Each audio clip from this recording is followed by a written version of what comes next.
നമസ്കാരം. റിയൽ ഇൻഫോബിറ്റ്സിൻ്റെ പുതിയൊരു വീഡിയോയിലേക്ക് എല്ലാ കൂട്ടുകാർക്കും സ്വാഗതം.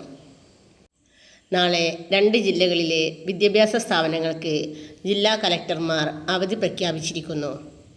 കാസർഗോഡ് ജില്ലയിലും കണ്ണൂർ ജില്ലയിലും നാളെ ഓറഞ്ച് അലർട്ട് പ്രഖ്യാപിച്ചിരിക്കുന്നതിനാലും ശക്തമായ മഴ തുടരുന്നതിനാലും മുൻകരുതൽ നടപടിയുടെ ഭാഗമായി നാളെ 1/7/2026 ജില്ലയിലെ പ്രൊഫഷണൽ കോളേജുകൾ ഉൾപ്പെടെയുള്ള എല്ലാ വിദ്യാഭ്യാസ സ്ഥാപനങ്ങൾക്കും, അതായത് കോളേജുകൾ, സ്കൂളുകൾ, അംഗനവാടികൾ, നഴ്സറികൾ, കേന്ദ്രീയ വിദ്യാലയങ്ങൾ, CBSE, ICSE സ്കൂളുകൾ, ട്യൂഷൻ സെൻ്ററുകൾ, മദ്രസകൾ ഉൾപ്പെടെയുള്ള എല്ലാ വിദ്യാഭ്യാസ സ്ഥാപനങ്ങൾക്കും ജില്ലാ കലക്ടർമാർ അവധി പ്രഖ്യാപിച്ചിരിക്കുന്നു.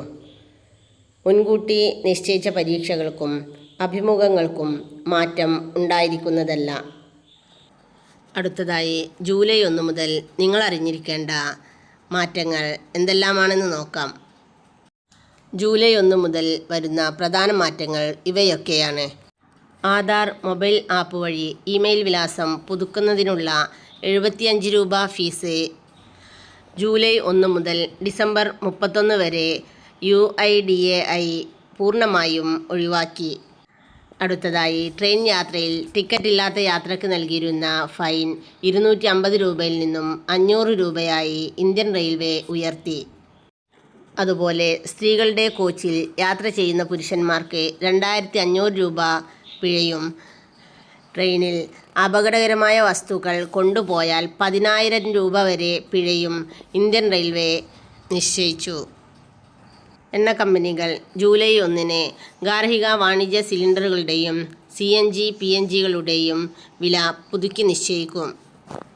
അടുത്തതായി 2025-26 സാമ്പത്തിക വർഷത്തെ ആദായ നികുതി റിട്ടേൺ ഫയൽ ചെയ്യുന്നതിനുള്ള അവസാന തീയതി ജൂലൈ 31 ആണ്. അടുത്തതായി ഉപഭോക്താക്കൾക്ക് അവരുടെ അനുമതിയില്ലാതെ ബാങ്കിംഗ് ഉൽപ്പന്നങ്ങൾ, അതായത് ഇൻഷുറൻസ്, ക്രെഡിറ്റ് കാർഡ് വിൽപ്പനക്കെതിരെ RBI കർശന നിയമം പ്രാബല്യത്തിൽ വരുത്തുന്നത് ജൂലൈ 1 മുതലാണ്.